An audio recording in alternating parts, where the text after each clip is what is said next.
Hello everyone, this is Joanne, one of your hosts. I just wanted to let you know that the last 5 minutes or so of the episode, the audio took an unexpected turn. So it's not your device, it's not your internet connection, it's just one of the joys of recording. Hopefully you can still enjoy our episode even with a few disturbances towards the end. Stay spooky! The movie reviewed in this episode is rated R. Listener discretion is advised. First of all, Count Orlok, tall, dark, trust fund. Probably not blue eyes, but definitely trust fund. You see that fund. Castle? Mm-hmm. That is generational wealth, honey. That is generational You are wealth. being set up for life, okay?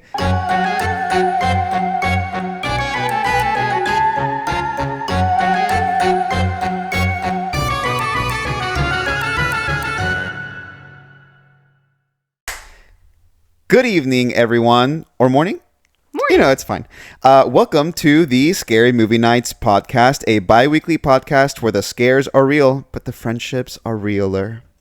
Today, we will be discussing Eggers' 2024 remake of the film Nosferatu. That's Mariana. And that's Joanne. And we are your hosts for the night. But first, Mariana, let me ask you, what are you succumbing to the dark? I was succumbing to the dark because I can breathe through my nose again. Oh my God, work. Okay. It's a blessing. We love inhaling. We love inhaling, exhaling. I love being able to breathe through my nasal passages. There's a beauty to that. There is a beauty to that. And yes. that has me succumbing to the dark. Joanne, what about you? Okay, so this is kind of weird, but kind of random. But this week, I've been really getting into like scary video compilations on YouTube. How do you say that word? Compilations? Compilations, yeah, on YouTube. And yeah, I've just been watching them nonstop, basically. Like real scary videos? Like real scary, yeah. Like when people like record, you know. And I watch it with a little bit of healthy skepticism because you never know what people might like. A grain of salt or two. Yeah. Like you never know what people might try to pull off by themselves just for the gram or just for TikTok. You know what I mean?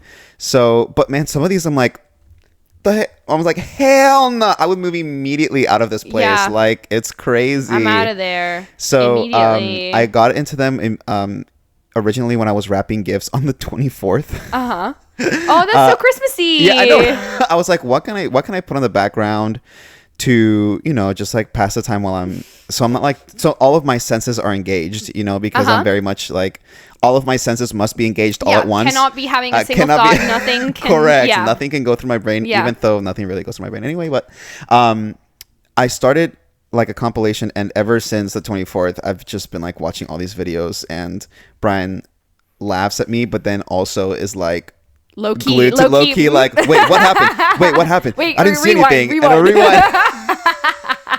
And low-key, you know, the show Evil, obviously. Yes! Yeah. I'm like, I feel like Ben and Kristen, like, the mind is playing tricks on you. It's really like, you know, there's this psychological phenomenon. Called yeah. By the way, we finished Evil. Oh my God, so did we. Oh my God, what did you think of the ending? I actually loved the ending. Okay, I hated the ending because I don't get more of it. Like, I really like that they go, well, I don't want to spoil it if you haven't watched it, but they go somewhere like as a team, I guess. And I really love that they go there. And I was like, I wish they could explore that a little bit more because it's like a new setting, new culture, like maybe even new cases and stuff like that. But I hated that there wasn't like, I didn't feel like there was total closure. Exactly. Yeah. That was my... I don't think they intended to end the show this season. So it felt like there wasn't full closure. Like the 60 freaking demon families had a meeting and nothing came of that. Right. And I just wish there was more, but I wish there was more show. too. And I'm pretty sure I saw like an interview with like the creators and they said like they definitely had more plans for them when they were canceled. And the article was talking about how like what their plans would have been had they continued the show. So I didn't read it because I hadn't finished it and I didn't want to spoil anything. But I definitely feel like I want more of that show because it really just was so good. If you like things spooky, you know, but Anyway, enough about that. Also, Happy New Year. Happy New Year. That's right. 2025. So are you supposed to talk about your resolutions or not? I'm not making any this year. Okay, me neither. I hate New Year's resolutions. We were just talking. I hate New Year's. I hate New Year's Eve. I hate the holiday. I feel so much pressure and stress, and I don't like it. So this year, I'm not making resolutions. I do have some goals. Okay. But they're more like general, like I want to call my family more, and okay. I want to sit with my emotions more and take more pictures. So it's kind of stuff like that. Wait, have you thought about meditating? I have thought about it and I have tried it. I have too many thoughts. So it's wow, that must be nice. I have no thoughts ever. So you might actually think about meditating more often, or at least like 5 to 10 minutes a day. So it's supposed to be like a muscle, right? Like if you exercise it regularly, you will have a little bit more control, or rather like you'll be able to manage thoughts and emotions better.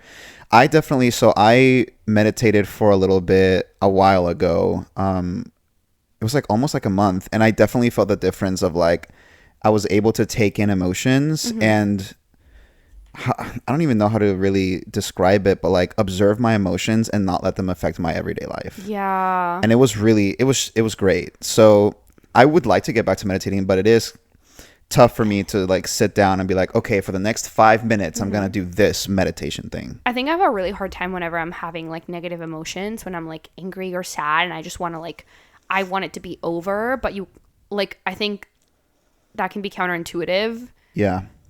And I don't know. I think I listened to a podcast or watched a TikTok. This is very diluted down, but someone was saying that your emotions are like fish in a pond, but your emotions are not the pond. They're the fish. You're the pond. So I think meditation would be great. I also put down I want to go back to therapy. Okay, good. As my goals. I've just been I've always had anxiety, but I think it's been pretty manageable up until this school year started. I think I have a lot going on and I don't handle stress very well, and so I think meditation and therapy might be really helpful just to get me to June 5th. That's amazing. I love that you came to that conclusion. I honestly think everyone should do therapy at least one point in their lives.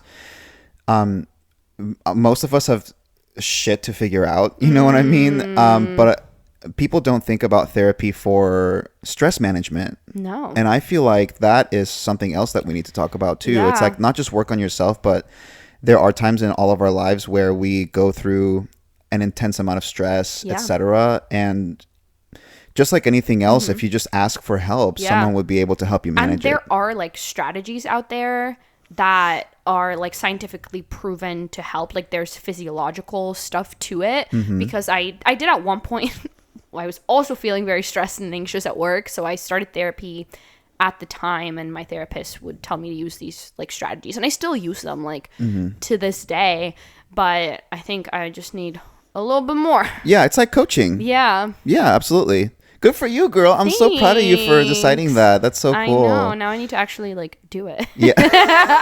Well, we stand a therapized queen. Yes. Good for you. Me. I feel the exact opposite about New Year's. This is my favorite holiday, actually. Are you serious? That's crazy. Dead serious. Because party. And then also it feels like a fresh new start. Like I just love feeling that way, to where it's like, okay, you know what? This is a brand new year. The calendar rolls over and I'm going to, strive to become better. It's kind of like you're hitting the reset button. For me, really? that's how I feel about it. Yeah. I'm very like, I look back at the year and I hate endings. I hate when things come to a close. And I love Christmas, so it's like Christmas is over now, and I'm looking back at a year that I've had with all these great experiences. They're not even letting you enjoy Christmas. Makes me sad. Yeah. I literally I take Christmas decorations down before New Year's because it just depresses me. I'm just like, I can't look at these friggin' ornaments anymore. I can't look at these stockings. It's over. I feel like a scorned lover. It's like we had something beautiful, but it's ended. So, speaking about scorned lovers, this is a good segue. let's rise for Nosferatu. I think we're gonna rise in a couple different ways today. I'm very excited about it. I love it. Yeah. So we're going to start off with our no spoiler section. So, if you haven't watched the movie, this section is okay for you to listen to. So would you like to take us away with some history, facts, background info? Yes. And we're going to start with our no spoiler synopsis, as Joanne mentioned. And I did sort of collab with ChatGPT on this one because I kind of chatty wanted to add a couple of things. So the 2024 Nosferatu is a reimagining of the 1922 silent horror classic directed by Robert Eggers. This new version is set in 19th century Germany and follows the story of Ellen, who has made a mysterious connection with Count Orlok, a vampire and evil incarnate. Ellen's husband, Thomas, is tasked with visiting Orlok in order to broker a real estate deal.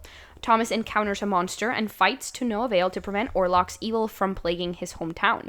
Themes of obsession, fear, and death are woven into a tale that explores the horror of the unknown. I love that. Yeah.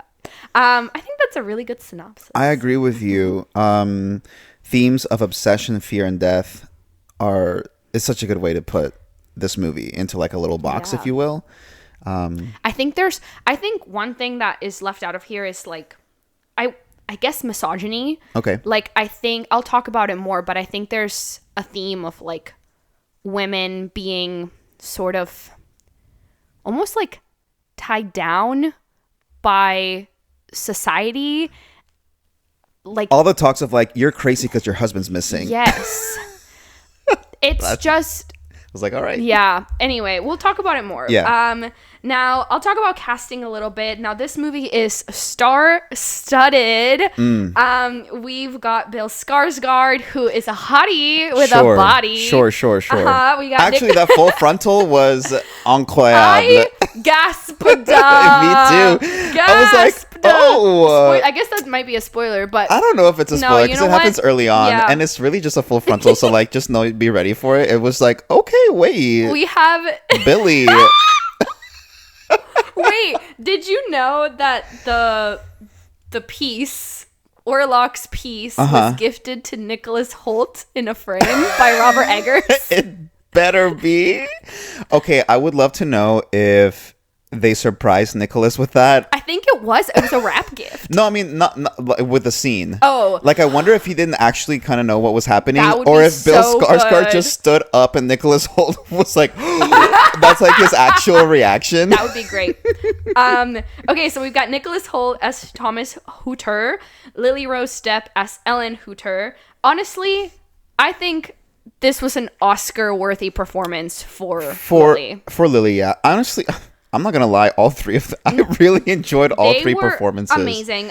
We've got Aaron Taylor-Johnson as Friedrich Harding, Emma Corrin as Anna Harding, William Dafoe as Professor Albin Eberhard von Franz, Ralph Ineson as Dr. Willem Sievers, and Simon McBurney as Her Knock. And between 2,000 to 5,000 rat actors. Okay, Oscar-worthy performances from the rats. I saw a bunch of different numbers. I saw in interviews. I think it was Nick Holt said there was like 10,000 rats. Holy crap! But Robert Eggers said it was like between 2 and 5, and there was 10,000 seems excessive. There was about 100 of those rat actors that were actually like trained rats. Okay, that they trained to like do little stunts and stuff. Okay, that's so cute. I think rats are adorable. They are so cute. Rats.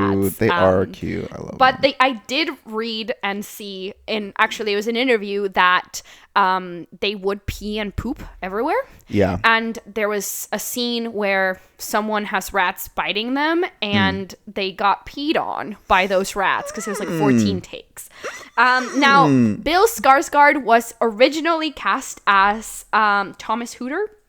And Anya Taylor-Joy was slated to play Ellen, but later it was announced that it would be Lily Rose Depp who would play the titular role. And Bill had to fight for this role. He really wanted to be part of this movie. I think he initially auditioned for Aaron Taylor-Johnson's role, Friedrich, and then Robert Eggers was like, I think maybe you'll be a Thomas, and then later it was announced that it would be Nick, but Bill really wanted to be a part of this.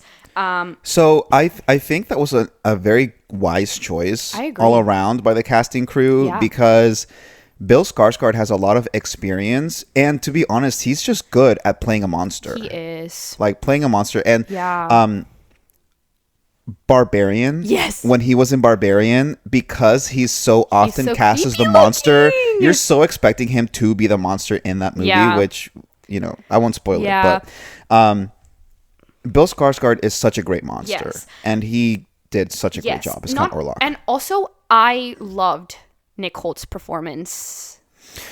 Yes. He was so good. It was, I mean, I love the reimagining of this film as Ellen being the main character, but I also love everything that they changed about Thomas, because in the original, which we reviewed a couple weeks ago. So if you haven't listened to that, you should go listen to it now. He's very silly and goofy, and you kind of can't take him seriously, but in this one, he's amazing. The fear that Nicholas Hoult can display with his face, making absolutely no sounds whatsoever. Oh my God, it was just incredible. I felt scared with him, honestly. His face was amazing. The scene when he first gets to the castle, and he's sitting there with Count awesome. Like, oh man, great. when he's turning to the side and then the suit of armor kind of moves a little bit. Oh man, what a great scene. So good. Now Bill worked with an opera coach to do the voice in this film, which is 100% him, and also all of the body work for Ellen. That was all Lily Rose, like by herself. No CGI Lily or Rose editing Depp or anything. Ate that up, honestly. I loved her performance because she's so like goth, I guess you could say. I don't know if that, if that's the proper way to describe it, but she just looks so like somber, and like her facial structure, the way she looks, the way she acts, it all lends itself very much to Ellen's character, which I think is like such a great. Yeah. Now, Willem Dafoe plays, he plays Von Franz, but he actually played Max Schreck / Count Orlok in Shadow of a Vampire, which is a film about the making of the original Nosferatu, which I think is really interesting. So that's cool. This is not Willem Dafoe's first foray Nosferatu. into Nosferatu. Mm-mm. That's really cool. Yeah. And I think they did play with the idea of him playing Count Orlok. But they decided to go against him. And Robert Eggers, I don't know, like, directors, I think, just kind of become attached to actors. Like how, what's his, from Nightmare Before Christmas? Oh, Tim Burton. Tim Burton with, like, Johnny Helena Depp. Bonham Carter, Johnny Depp. Yeah. And Absolutely. Robert it's kind of like Uma Thurman and freaking Quentin Tarantino. Yeah, exactly. Or Robert Eggers and Anya Taylor-Joy. Yeah. And Robert Eggers and Willem Dafoe. Like, right, Willem Dafoe is like him. The Lighthouse, and also in The Northman. The Northman, yeah. I believe. Mm-hmm, yep. And I saw an interview, and it was like, it was Robert Eggers speaking, and he was like, I offered him 2 roles last week. Like, he just loves that man. Well, rightfully so, because Willem Dafoe, there's something about his acting that comes off as so unhinged, to be honest, and his face. His face, I guess, yeah. I mean, he played Green Goblin in Spider-Man, and he killed it. I mean, literally, like, that man plays unhinged characters so well. Yeah. I want him to play just like a chill guy. I want him to be in a rom-com. Just a chill dude. No, but so thinking of Eggers, Willem Dafoe roles, The Lighthouse, unhinged. Yeah. The Northman, also unhinged. He plays like some witch doctor. Yeah. And then in this one, it's like this crazy, insane character. Yeah. You think he's insane. He's into the occult. He's into the occult, so he's a little kooky, you know. But in the end, it turns out he's the most reasonable, sane person. The only one that believes Ellen. Believe women. Believe women. Thank you, Willem Dafoe. Thank you, Willem. Thank you, Willem. Okay, now for these themes, there's of course the theme of fear. And fear of the unknown. We've got this plague that comes with Count Orlok. I think misogyny is like a huge part of this film. In the original, you don't really I love that they kind of expanded these characters, these already like existing characters, especially with Ellen, because in the original she's just fainting all the time. Yes. And you don't know why, and she's just a little kooky, and it's like, oh, like that's how women are, and there's nothing to it. But with this one, there's a lot more character development with Ellen. Yeah, so much depth. Yes, depth. To her depth. And there's just so much about women being kind of silenced and tied down and not listened to or taken seriously. Anything from like the dress at the time with the corsets to her literally being tied down to the bed, to the use of ether to keep her calm. They talk about like her menstruation in front of her. Like, it's just kind of crazy, and they don't listen to what she's saying because she knows exactly what's going on. And they're like, oh no, you just miss your husband. Like, calm down. And even her female friend does that to her. Yes. And I think that probably says a lot too about, you have people who are part of an oppressed class or an oppressed demographic, let's say, who also work to keep their same class or demographic down. Not that I think her friend had any bad feelings toward her. She's like, I love her very much, but it's kind of one of those things like... It's like the product of the society that right, we live in. Exactly. I do love that in the film, though, the men that are married, so Friedrich and Thomas, they genuinely seem to love their wives, which I do like. And I think it's interesting that despite that, they still don't listen. Yeah. It's definitely, I think, a product of the time period that the movie is set in. But it does speak a lot to like you said, like, I didn't even think about literally tying Ellen down. Yeah. It's crazy. Yeah. I mean, I think you see that even still today, where people are like, oh, like, women can't be president, like they're gonna be so emotional on their periods. Like, okay, never because mind that men other countries aren't emotional. Right. Okay, chill. Cool. Right. No, production and filming. So this movie was a lot of years in the making. So Robert Eggers watched this movie for the first time when he was very young, like 10, I think. I don't know. I read different things, but I want to say he was 8 when he first watched the original Nosferatu. Okay. Loved it. That's crazy that an 8-year-old would like that film. That is really young Wow. also to watch that film. When he was in high school, he put on a production of Nosferatu, and it was like a silent play. Like, the actors were painted like with black and white makeup, and they had like the signs and everything. Oh my god, what a theater nerd. And after the success of The Witch, which is his first big film, he then really wanted to remake Nosferatu. And this was like 10 years ago, like 2016-ish. He kind of started with this idea, which is when he first talked to Bill Skarsgård, and he wanted to be like, this has kind of been, oh, we'll do it, no, we're not going to do it. So finally he managed to do it. The movie it began shooting in 2022. It was filmed in Prague, and castles were used from the Czech Republic. So they actually filmed in the castles in the Czech Republic in Prague. Prague. And then Corvin Castle in Transylvania was used as Orloks in the film. So like the castle that you see on the outside was from Transylvania. Nice. The score was provided by British-Irish film composer and music producer Robin Carolyn. And that takes us to some miscellaneous details. So on the production and filming, so I read an article where they were saying how Eggers decided to use a lot of the natural lighting of the settings where they recorded. And not only that, but they used a shit ton of candles to light a lot of the scenes as well. So he didn't use any artificial lighting, which I think is so interesting. It really lends itself, and we can get into this later too, like it lends itself to like the mood setting of the film, and it feeling so oppressive.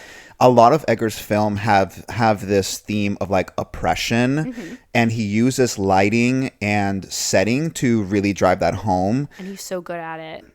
And he is so good at it. Like in The Witch, for example. In The Witch, I know that one was also used all natural film. Yeah, exactly. Or natural lighting to film. Yeah. But also the feeling of oppression of being alone. Yeah. In like next to the woods, right? This small house, in the lighthouse. I mean, it's just two people. This feeling of oppression they cannot escape. in the Northman, this feeling of oppression, of like you can't escape your destiny, like this is your fate, etc., etc. This film, the lighting, the castle, all the setting, like the moodiness of it, like the oppressive feeling. I think he's a master of mood setting. Yeah. And that's why he's one of my favorite directors, like, of all time. But I did want to point out about the lighting because I thought it was so cool that he used so many candles. It's crazy. And he said that they would just keep lighting candles until the lighting was right. Yeah. Like, that's nuts. He's like, add more another. Candles, more. Add another. That's a 30 lot minutes of later. wax. Add another. The cleanup. The cleanup. Yeah. Girl. And then who's going to blow all those candles out? Did they use a fan? They got someone walk around. Yeah. That's a diaphragm workout right there. That's crazy. Also, the film did shoot in like studios in Prague as well, and they built a lot of the sets, which I think is really cool. And I watched a lot of videos, and it's crazy. It's crazy to me that they do all that. I think I still can't quite like wrap my head around making a film, and me neither. I would absolutely have no idea what to do. It looks so silly. Like you'll watch like behind the scenes footage, and it's like, that looks like, how do they make it feel so real? Maybe that's the next step. We should film a short horror film. Girl, you want to go into the production business? Let's do it. Let's do it. Hey, you have acting experience. I do have acting. I have made short films. This is destined to be. So I see here you have like the locket instead of a picture.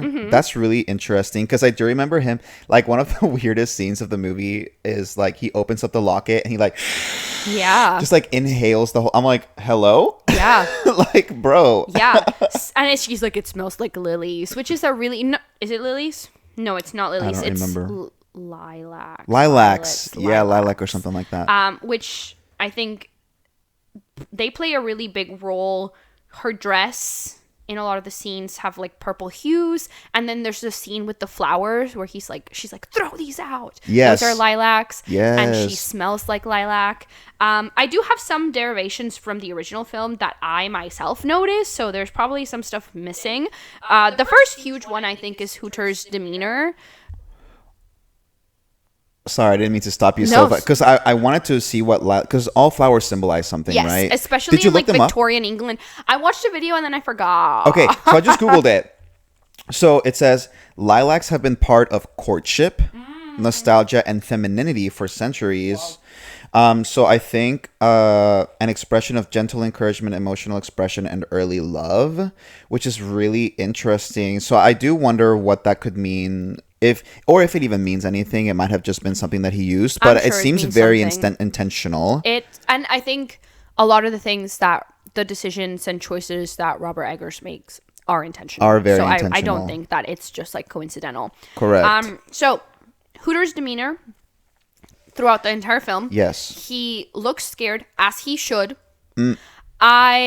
Also Ellen's role as a protagonist, I think she is the main character. I agree wholeheartedly. In this film, you get to see a lot more about her.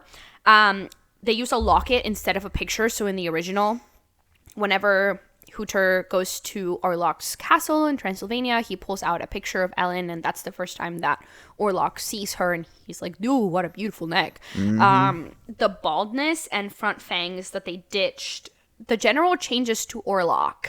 Okay. How do you feel about those? I'm okay with them. Okay. Yeah. Good for you. I'm fine. I'm okay with the mustache. Okay. I like it. Okay.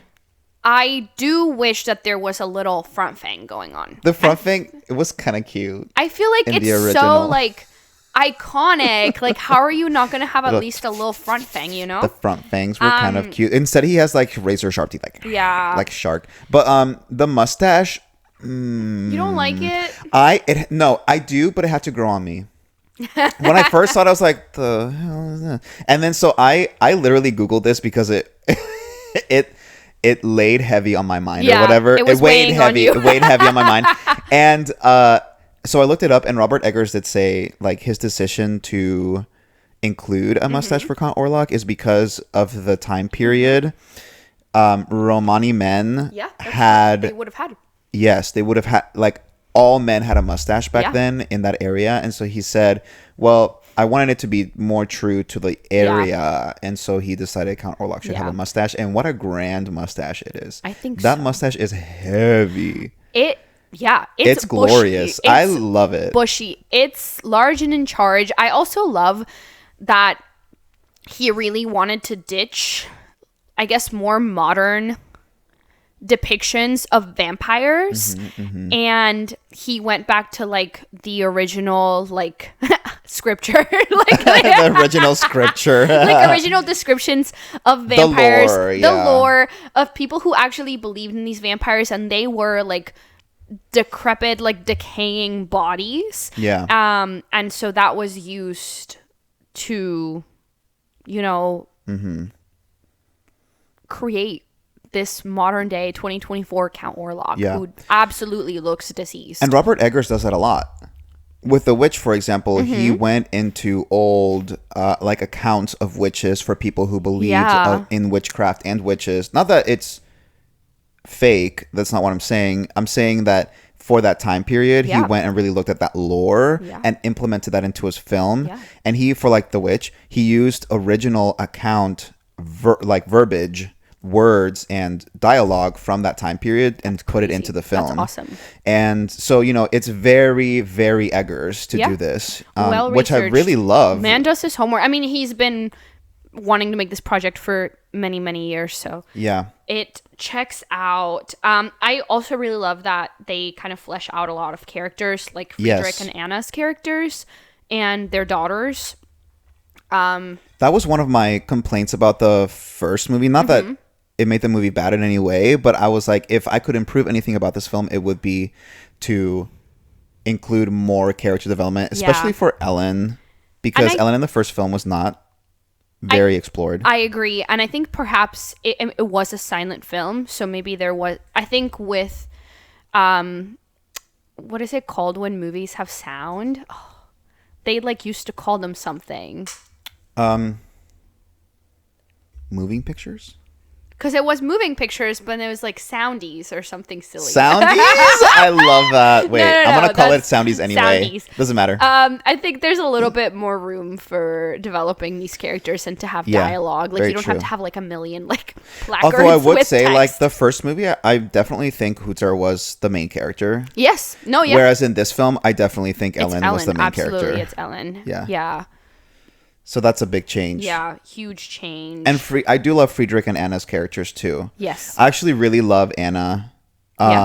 She is so sweet. Yeah, she's a good friend. She's the best friend you could have, honestly. I'm like, okay, we should all aim to be like Anna. Yeah. She's like, I will take care of you no matter what, even though your melancholy's coming back, girl. She's like zeezing and doing all this crazy shit. And she's like, I love her. And she's like, I love her. Yeah, and it's like, yeah. Oh, Anna, and it's like, oh my God, she's work ride or queen. die. Ride or die for real. No, really, ride or die for real. And then Friedrich, he's a little frustrating, but I mean, he's a product of his time, I feel like. Yeah. So, can't really fault him for that, even though he is a very frustrating character. Yeah.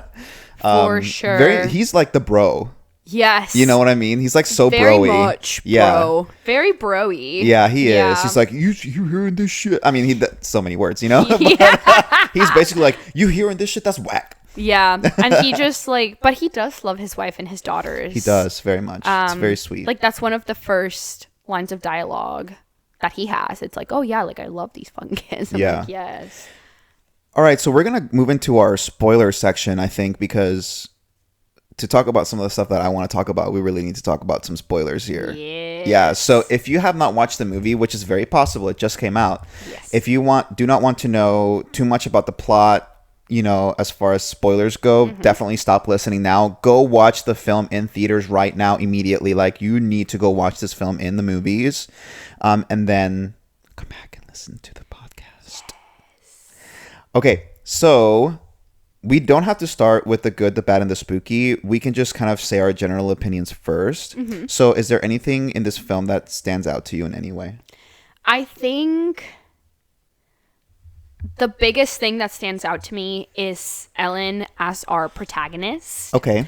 Also, this movie is really sexual. Girl, it is so erotic. It's very erotic. Like, it's crazy. There's a lot of sexual tension. Yes. In the whole film. I love the beginning of the movie, like the establishing shots of the film. Yep. With Ellen being like, "Come to me."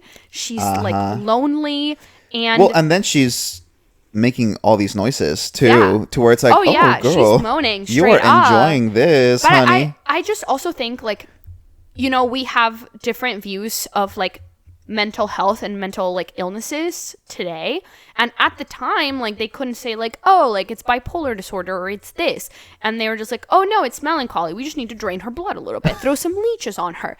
And so this woman is, you need clearly, to sleep here, let me knock you out with either. Let me tie you to the bed. That's crazy. Yeah. So she's clearly like struggling with something, and she's lonely, and she's like calling out to the darkness, and darkness comes. And the acting from Lily Rose is so good. I love the focus on women in this film. And I don't know, I think that's my favorite part of the film. And the focus on women? Yes. Okay. On her character. Okay, yeah. And her story. Even though, like, a lot of the time she's like, you know, asleep or like, you know, doing crazy stuff, convulsing and stuff. Yeah. I mean, but you do get a lot of moments that she is completely lucid. Yes. And it's really interesting. I think there was a Willem Dafoe quote towards the end, or I don't know, maybe they're talking together, and I think he mentioned something. It's like, if these were different times, this could have ended differently for you. Yeah, she was like, oh, like you could have been like ISIS. Yeah. But it's it's funny, he calls it these modern times. It's yes, the 19th these modern century. Times. Yeah. But you are like our salvation. Yeah. So basically, I mean, I kind of took that as like, if only there had been a more accepting society to where you could like look at these, I'm going to call them powers, even though maybe abilities or sensitivities, I don't know what you want to call them, but like where you could have nurtured these things in safety rather than in darkness. Like you had to hide these things as your melancholy, and like people try to like knock you out with either and like all this other stuff. That, you know, allowed Count Orlok, who is basically a demon. Yeah. Like to like attach to her, you know. She could have been something else. It could have saved her, or it could have, I don't know. But it makes me think of like people now, to like, I know someone who has had premonitions in the past about certain things that have come true. It's really crazy. But because of the religious family that they lived in, they've never explored that. They've always suppressed that ability. Yeah. And I'm like, man, if only they had somebody who was like, hey, that is like a thing that you have. Like, let's explore that. Like, is it just a coincidence, or is it actually something that you can actually do?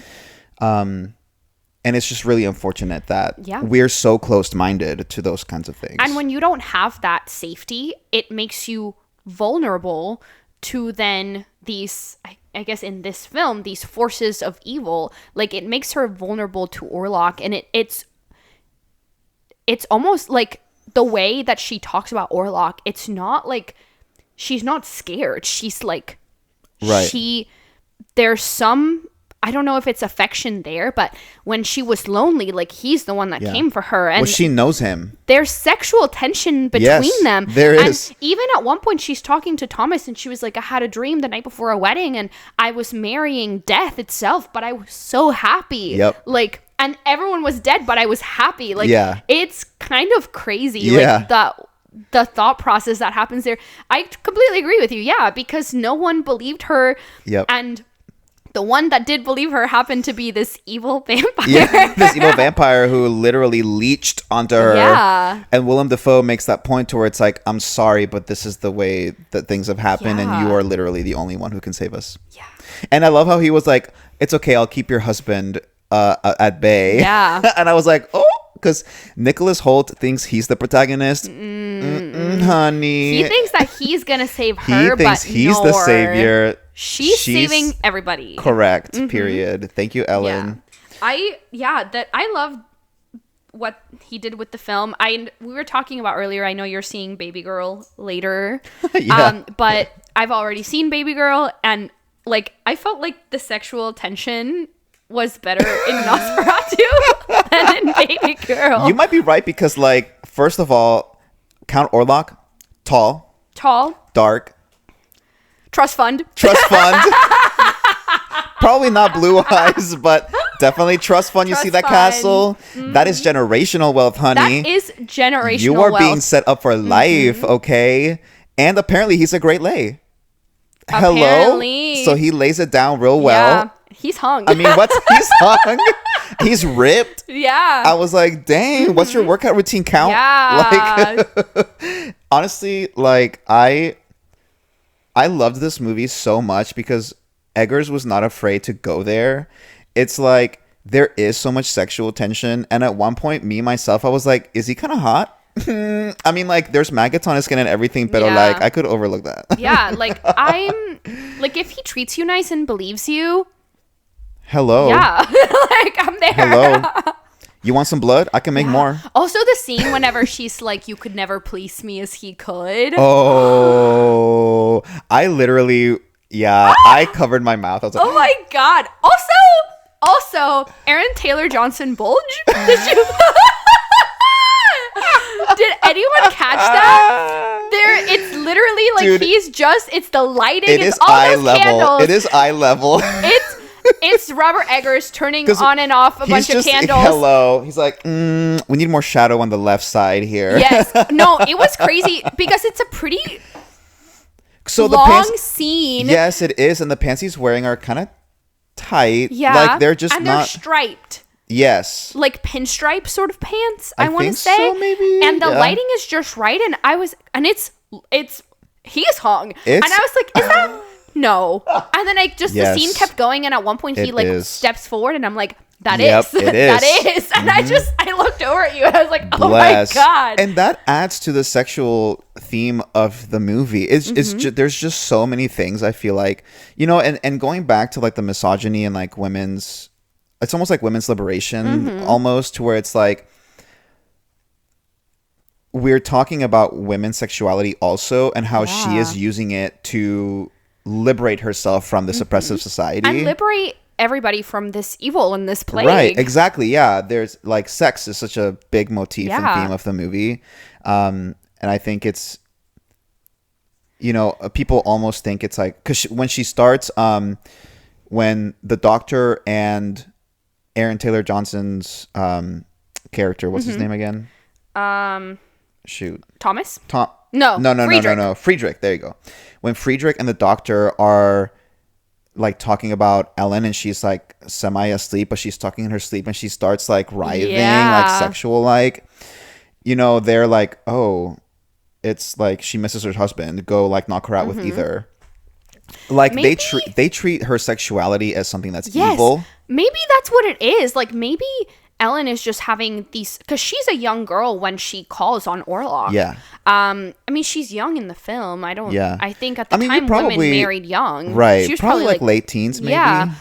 But she's a teenager, going through puberty and going through changes. And it is normal at that time to start developing like these sexual feelings and ideas. And I think even today in men, that's kind of like not encouraged, but it's not discouraged as it is with women, especially like at the time. Like if you're a woman in the 19th century, you can't be horny, you're not supposed to be, but if you're a man, it's this concept of like purity and virginity, right?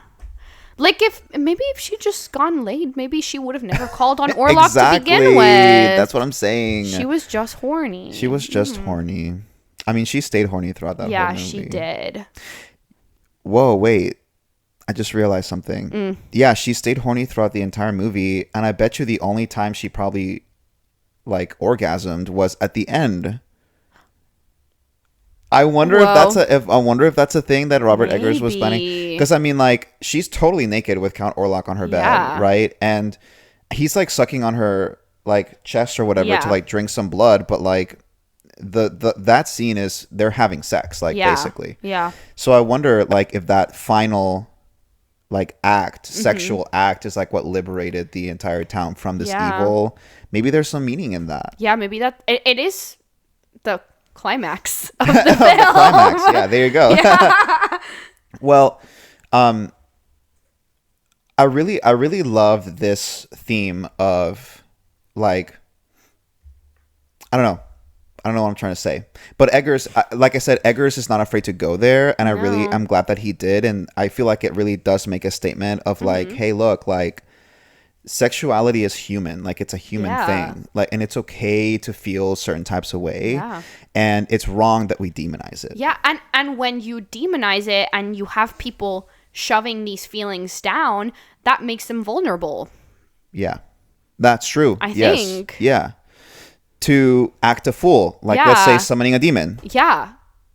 So don't do that. Just look. Yeah.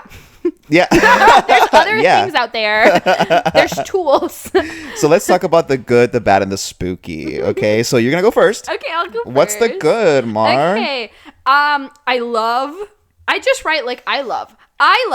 that Orlok doesn't bite the neck but the chest. Okay, I like that. Yes. I thought that was an interesting take, especially because, I mean, I think for a movie that's kind of on the horny side, I think in other vampire films, whenever there's like the biting of the neck, it feels so like sensual. Yeah, almost. It does. And I think that...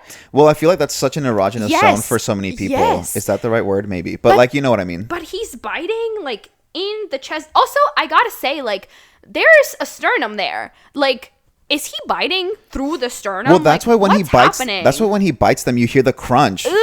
Like, ow! And then okay. And then the craziest thing is the freaking slurping. Okay, I'll hop right over to my spooky. The slurping sound whenever Orlok feeds. Ew, gross. Also rat pee. But oh my god. So is the rat pee when the rats were eating Anna?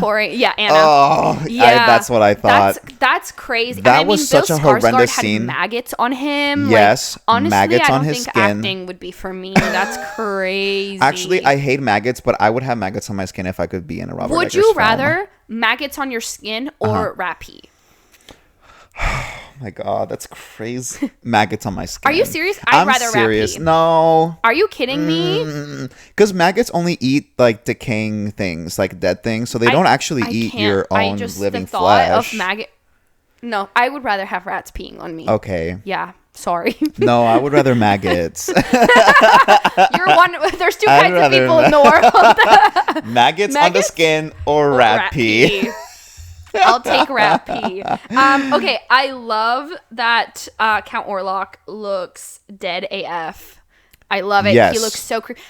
He looks like a rotting corpse. He looks like a rotting corpse, as he should. Yes. That's the original vampire lore. They were basically zombies. I love the mood setting. I love the lighting of this film. I love the rats. And my last, I love the cat. The cat. The cat. Yeah, the cat. Yeah. That cat is there at the beginning and at the end of the film. The real ride or die is that little kitten. Listen, the cat was so cute. So cute. I love the cat so too. Cute. I can't really maybe there is some sort of symbolism there with the cat and the rats. Maybe the rats are supposed to symbolize this evil and the cat eats the rats and conquers the... I don't know. But I like it. It's very cute. It's so cute. What about your good? So for my good, I just think the movie is it's so excellent. Okay. I love Eggers' mood setting. I think he's a master at that. And dedication to the lore and the content is uncanny. I mean, it's so well researched. Yes. And I love the decisions he makes. It's almost like, you know, at one point maybe it was like a tired old story. Yeah. But it's been so long that we've looped back around to like it's new and refreshing. Yeah. And I just really love that he borrows from that. I love the relationship between Count Orlok and Ellen. Yes. Even though it is not healthy, it's extremely toxic, obviously. But their chemistry is awesome. For, their interactions are so sparse, so minimal. But those are the highlights of the film for me. When Ellen and Count Orlok are interacting with each other. Yes. The intensity of those scenes is... Like, I love it. You they're can just amazing. cut the sexual tension with a knife and serve it up. Yeah, extremely sexual. Yes. And predatory, obviously. So, like, this is definitely, like, a predatory relationship here. Yeah. So it's not healthy, and I'm not saying I love it in a good way, but it's the most impactful part. It's captivating to me, I definitely think it's a tragic story about women taking their power back from probably, like, harassers or, she's in like an assault victim essentially, and she's taking her power back from him. And I loved seeing that scene towards the end where she stands up to him, to where he's describing her like 3 nights or whatever, and she's like, fuck you, basically, like, she's telling him to fuck off, like, dude, like, you have no power over me, like, you're like literally the worst person I know. And I love that scene because it's like she is like the one person who can stop him, and she ultimately does. I think it speaks on how society treats women, as we've already discussed, but I especially think that it's interesting how society treats the women who choose to speak up, right? For sure. And take their power back to where they are basically ostracized, and it ultimately results in her death, which is really unfortunate. And how society doesn't believe women, right? Oftentimes, and instead are like, oh, you're just being silly, or oh, you just miss your husband. You know, that could equate something to like, oh, you just haven't found the right person yet, or oh, not all men do this, or et cetera, et cetera. Yes. You know what I mean? So not all men. I think that's really powerful. I could also be reaching, but that's kind of how I felt about it myself. I don't know. Okay, what do you think the bad is? Okay, wait. One last the good before we talk about the bad, because I think it ties into it. But the costumes for this film were so stunning and amazing. And my bad is that I really wish that you could see Count Orlok just a little bit better. Yeah. Because I saw a video of his costume for the film, and it's this like gorgeous, it's like a fur, and it's really stunning. I mean, the detail on the costume was insane, and like you couldn't really see it in the film. Yeah. And I just wish that even like, because it's all like, I just wish he had been just a little bit better lit so you could get like a better view of him. I think maybe that was intentional to kind of like cloud your vision of Orlok in the same way that Thomas, like when he first steps into that cast, it's almost like he's stripping because like his perception is kind of messed up, and like at one point he wakes up in the chair and he's like, what happened? And maybe that wakes up on the floor at one point. Yes, maybe that is part of it, and I can appreciate that, but I just wish we could see him just a little more. Like I mean, we get to see him at one point, but he's naked, and I wanted to see the costume, but the costumes I think were stunning, and I think that's my one big qualm. So about the film. on that, just to kind of go back on the full frontal scene. Yes. You know, like the sun's hitting him, right? Yeah. So like you can see him. So this is very interesting because I read up on one of the articles that I read about it, is that vampires originally are not weak to sunlight. Yep. Like sunlight is not what hurts them. Yeah. It's that they have to be back in the soil in which they were buried before the cock crows. Yes. So it's according to Eggers, these are his words, it's the purity of the dawn that defeats them, and not necessarily the sun/dawn itself. Yeah. So, you know, him being able to stand up and not full sun, but like some of the sun hits him. The sun is setting, yeah. The sun hits him, like that's why it doesn't affect him or kill him or burn him, you know, because like sometimes vampires are like, yeah. So like that's not what Eggers went for. Nope. Instead, he went for the original lore, which is the purity of the dawn before the cock crows. And that is because, I mean, the original Nosferatu is based on Bram Stoker's Dracula, and in Bram Stoker's Dracula, he also is not defeated by the sun. He's maybe inconvenienced by it, but he also does not die from being in the sun. What's your bad? That was really interesting. That is interesting. I do think the movie had a little trouble catching my attention at the very beginning. But this is, I think, typical Eggers films for me. It's where like the beginning, I'm like, okay, but then the tension he does a really good job of building tension, and it's a slow burn, and it builds up tension, and then it's almost over before you realize yes. it, right? But then when you go back and think about it, you're like, holy crap, that was really good. That was intense. It almost feels like it's like you're gonna blink and miss something, so you have to be like watching it the whole time because the tension is building, and it's not. Yes. And I love that the movie has levels to it too, because like some movies are just like tense all the time, and if it's too tense or not tense enough, you lose the audience. I think Eggers builds tension perfectly. I know it's supposed to be bad, but it's my bad. But I think the beginning it's a little too slow, but that could be intentional also. And I think also just I'm thinking about what you're saying, and I mentioned earlier, like when Ellen climaxes, that is the climax of the film. And I do feel like usually in the film the climax comes a little bit earlier. Like you have your third act, and then there's like a little falling action. And I feel like, thinking of The Witch and this film, there's very little denouement. Like you have the climax, and then the movie ends. Soon after. Yep. And I kind of love that, but because of that, there's more exposition. It does kind of feel a little bit slow, and you have to be like in it. Yeah. But the payoff was worth it. Amazing. Yes. Yeah. I also said the lighting. I wish it wasn't so dark and gloomy, because the images and story beats are I feel like they're so impactful in a way. I wish I could have seen more of them. Yes, and everything is so detailed. I just want to mention the caskets. That the daughters. Oh yes, very beautiful. Also, Count Orlok's casket. Oh yes, amazing. Very ornate. So ornate. And I think he said that they were inspired by like actual Polish. I think it was Polish caskets. Yeah. But the caskets that the daughters and Anna are buried in are, I mean, they're freaking tall. They are. They're so tall and they're so ornate compared to some of the coffins. Or sorry, I think those are coffins. Because it has to do something with the shape. We discussed this last time. Yeah, I don't even remember. Compared to the caskets or the coffins that you later see whenever the plague is, befallen. Whenever the plague is affecting this town and a lot of people are dying, you see like these very simple caskets compared to like the opulence of these caskets that these little girls are buried in. Yep, very different. I also wish, this is a very minor gripe, but I was like, I wish I could understand Count Orlok a little better. Yeah. But you do get used to his accent. Yeah. I hate that he's so... Yeah. The breathing, I was like, okay, I understand that decision, but I wish there was less of that. And at parts, he's not even speaking English. He's speaking another language. And there's subtitles. It's some dead language.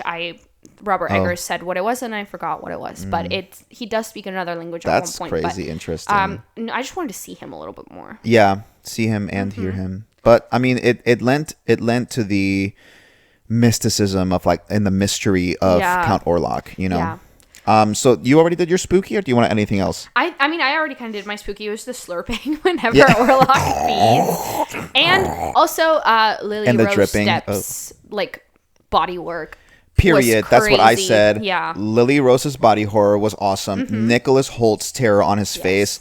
That, I mean, oh my God, Nicholas. Yeah. Go off, King, because that face card never declined. The face card did not decline throughout this No. movie. He looked scared throughout, and it was incredible. Thank you for that acting. The acting is so good, and ultimately what made it really spooky. Obviously, Count Orlok is really freaking scary. Live maggots, like we said. I mean, live maggots on skin, girl. Yeah. Everything, you're right. The acting was good from everybody. We didn't even really talk about Knock, but his acting. Yeah. Which they pronounce great. Knock. Knock. Eric Knock. Yeah. Okay. Which was interesting, right? That Knock is isn't like, okay. I don't know, I guess. It must be in a different language. Yeah. His acting was great. Everyone's acting. No, dude, actually, Knock, you're absolutely right. Knock was like actually creepy. He was so weird. Yes. Unsettling performance. Oh, and when he eats the head off of the pigeon. Off of the pigeon. Yeah, I was like... And he's crunching it? Oh, it's... Yeah. Great. Ooh, I love that. Great acting. Yeah. So, let's rate the movie. Let's rate this movie and how many slurps of blood you would take from it. I would take 4.5 slurps of blood. Like, and then a half... Yeah, I would rate it 4.5. I think I rate a movie 5 whenever it's a movie that I want to watch over and over and over again. And I don't think that I would say that of this film, but I do think it is a stunning film. It's very well done, well acted. The costumes, the lighting, everything. It was just amazing. What about you? What would you rate this film? I would slurp 5 out of 5 times. But okay. I'm a Robert Eggers simp. Is this your first 5 out of 5? The original is 5 out of 5 out of 5 too. Okay. I want to say. But I'm just such a Robert Eggers simp. I honestly... And a Nosferatu simp. A Nosferatu simp too, actually. I need to watch the other Nosferatu films because I really enjoy this movie. I actually did watch it a second time in theaters. Oh my god! With another friend of ours who had not seen it, and he's also a horror movie fan. So I was like, "You absolutely have to watch Nosferatu." Yes. And he was like, "Yes, I've been so excited." So we went to watch it with him again, and let me tell you, it's just as good the second time around. I want to go see it again. I will go with you a third time to watch this movie because love this movie so much. What am I doing after that? Yeah, no, absolutely. Like 5 out of 5 slurps for me. It's slurps. Yeah, I'm gonna be watching this movie again at some point.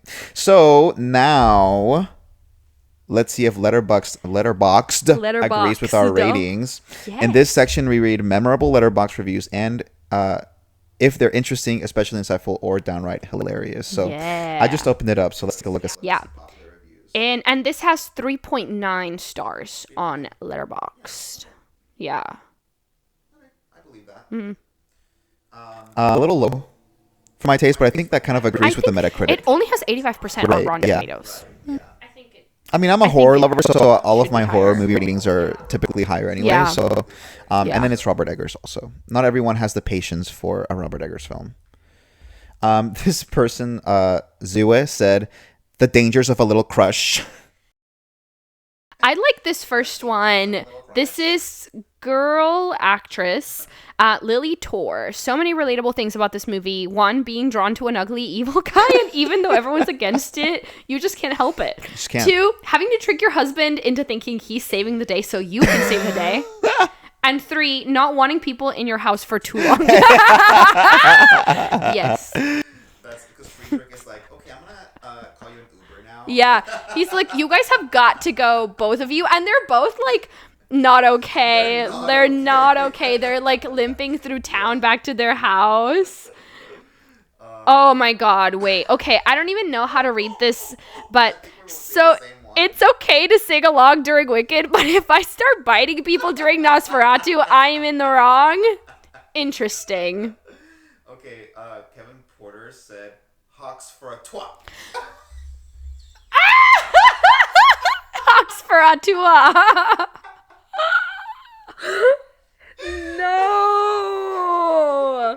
No. Nosferatu skips leg day. Evan AC. That's what you said. Okay, whenever like that last shot of him on top of her, like he does skip leg day. I'm sorry. Well, I mean, I guess. And then I think we'll finish off with this one by Lucas Lisbon. Horniest vampire movie since Breaking Dawn Part 1. Yeah. Oh my god, yeah. Thank you, Letterboxd. That's always a joy. It's always a joy. And that about does it for today. Thank you for joining us, listener. If you enjoyed the podcast, tell your friends about us, and don't forget to rate us 5 stars in whatever app or podcast service you use to bring on the spooks. Please follow us on our socials by going to scarymovienights.com.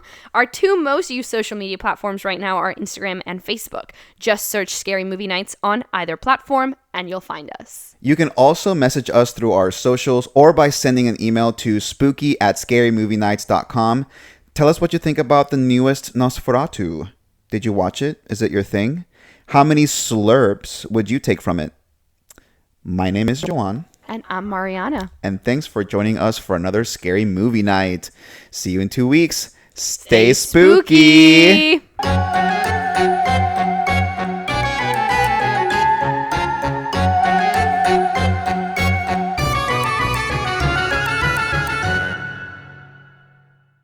Tee